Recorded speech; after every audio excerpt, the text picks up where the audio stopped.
It's a great pleasure to be given the opportunity to speak at Sci-Fi 2021.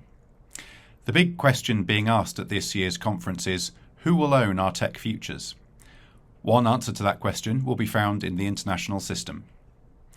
The United Kingdom was profoundly involved in the decisions during and after the Second World War that led to the international order we have today, the multiple interlocking systems of institutions, rules, laws and norms that are used to manage international cooperation and competition, and the institutions that enable countries to come together to tackle shared problems. We remain deeply committed to it today. The effective functioning of this order is crucial to the ability of open societies and economies, such as the UK, to compete and flourish, and it will be critical in underpinning healthy competition, innovation and productivity growth as we build back better from COVID-19. One of the key goals of the UK's Integrated Review of Defence, Security, Development and Foreign Policy, published in March this year, is to shape the international order as it develops in what it described as the future frontiers, in new technologies, cyberspace and outer space. These areas are already crucial to our prosperity and our security, and will only become more so in the coming years. Yet the existing rules and norms that govern international cooperation are struggling to keep pace with these new developments, and there is a contest underway to decide how this system will evolve, raising important questions about the interaction between economic opportunity, security and ethics, and the balance between the role of the state, businesses and individuals. Will the international system ensure effective accountability and oversight that protects democratic values, or will it promote a model based on the overreach of state control? For the UK, the answer is clear. To make the most of the opportunities ahead, we must ensure that these future frontiers evolve in a way that reflects democratic values and interests, with open and trusted markets, strong safeguards for human rights, norms of behaviour that reduce the risk of conflict and limit malign activity, and international cooperation to benefit our citizens and economies. These concerns are shared by many of our international partners, including India, and the importance of ensuring these frontiers strengthen democracies is an aspect of the UK-India bilateral roadmap to 2030, agreed when our Prime Ministers met virtually in May. Our effort will involve three main strands of activity: engaging in industry-led technical standards development, developing regulatory frameworks governing infrastructure, technologies, data and commercial activity, and establishing the rules for responsible behaviour by states and non-state actors, which must be negotiated between states. My own work is primarily focused on that last strand of activity.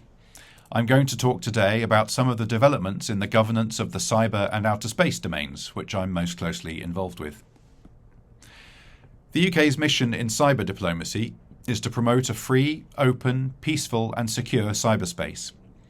We work with other governments and in partnership with industry to ensure that cyberspace is governed by rules and norms that enhance collective security, promote democratic values and support global economic growth, and counter the spread of digital authoritarianism. We are up against states who use cyber tools to undermine open societies, by attacking their civilian infrastructure or interfering with democratic elections. The same states shelter criminal gangs who extort money out of governments and companies by holding their digital systems hostage through ransomware attacks. They also see the internet as a tool of repression at home, something to be controlled and used against their citizens. In response to this threat, we are building up our cybersecurity, improving resilience both within government and across our society, helping institutions, companies and individuals to develop the tools and techniques that will make it harder for states and criminal gangs to attack our digital infrastructure.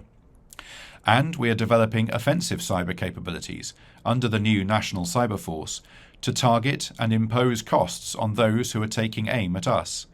For example, by denying access to a particular part of a criminal gang's infrastructure or undermining their network, or disrupting the ability of terrorists or extremists to produce and spread propaganda. And we are working hard to shape the way the international system deals with these complicated issues. Promoting this vision is a question of embodying responsible behaviour in our own activities, shaping international best practice, and incentivising compliance, deterring attacks, and holding others to account for irresponsible state behaviour.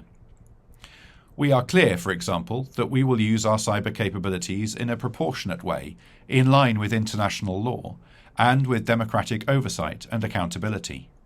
We must be open and transparent about how we use those techniques and work collaboratively with other nations to shape the rules that govern them. Through the United Nations cybersecurity processes, the group of government experts and the open-ended working group that concluded their work this year, and the new open-ended working group starting soon, we are actively promoting our view of what responsible state behaviour looks like in this context. It also means calling out the irresponsible or malicious use of cyber capabilities when we see them. Attributing attacks is not always easy, but it is crucial in building international norms and expectations of what states should and should not do in cyberspace. It is important that we build coalitions across the traditional blocks of countries in the UN system as we work together on these new norms. Earlier this year, in the margins of the G7 Foreign Ministers meeting in London, the then Foreign Secretary invited ministers from India, Australia, South Korea, South Africa and Brunei, the chair of ASEAN, to join the conversation. And we have also announced that we are investing £22 million to support cyber capacity building in Africa and the Indo-Pacific. The other area that I've been particularly involved with is outer space. The Integrated Review committed the UK to working for a secure and sustainable space environment, and in particular to leading international efforts to develop norms, rules and principles of responsible behaviours in space, to reduce the risk of conflict, manage threats to the UK and our allies, and assure our freedom of action. The outer space environment is becoming more contested, congested and competed in. Against this backdrop, the UK has two main objectives: to reduce state threats to space systems and to protect the space environment and manage commercial activity. Space systems, by which we mean satellites in orbit, the ground infrastructure that controls them and the data links between them, underpin the UK's security, including military communications and navigation, ballistic missile defence and intelligence and surveillance. Improvements in technology have led to better and more readily available capabilities that can threaten those systems, being deployed by a wider range of actors. As in the cyber domain, we hope to tackle these threats by working with other states to define and develop responsible space behaviours. We are doing that by sponsoring a new process through the United Nations based on the General Assembly resolution entitled Reducing Space Threats Through Norms, Rules and Principles of Responsible Behaviours, which we tabled for the first time last year. That first edition of the resolution commissioned a report from the UN Secretary-General based on contributions from states and other organisations looking at how a system of responsible behaviours might mitigate the threats we face. This year, the resolution will propose the establishment of an open-ended working group involving all UN member states as well as civil society to start work on reaching a common understanding of the existing legal framework and the range of threats, and on developing responsible space behaviours to avoid miscalculation and conflict. Alongside this work, we are also promoting the sustainability of outer space. The increasing congestion of outer space poses risks to the space environment, such as debris, compounding the natural hazards such as space weather that operators already face.